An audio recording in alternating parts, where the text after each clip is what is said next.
काव्या करणार वटपौर्णिमेची पूजा. लग्नानंतर होईलच प्रेम या मालिकेमध्ये वसू आत्या सगळ्यांसमोर मालिनीचे कान भरत असते व पार्थला सुद्धा ती बोलत असते. कारण वटपौर्णिमा असते आणि तिला माहीत असते की काव्या काही वटपौर्णिमा साजरी करणार नाही. वसू आत्या मालिनीला बोलते की काव्याची ही पहिली वटपौर्णिमा आहे आणि ती काही पूजा करणार नाही. पण पार्थ मात्र काव्याची बाजू घेऊन बोलत असतो. पण तेवढ्यात मालिनी पार्थला बोलते की तू एवढं केलं आहे तिच्यासाठी, पण ती साधी पूजा पण करू शकत नाही का? तेवढ्यात काव्या तेथे येते. ती छान तयार झालेली असते. तिच्या हातात पूजेचं ताट असतं. सगळेजण काव्याकडे पाहत असतात व काव्या सगळ्यांना सांगते की काव्या वटपौर्णिमेची पूजा करणार आहे.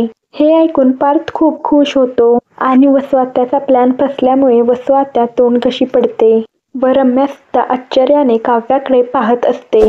काव्या पूजा करणार असल्यामुळे मालिनी खूप खुश होते.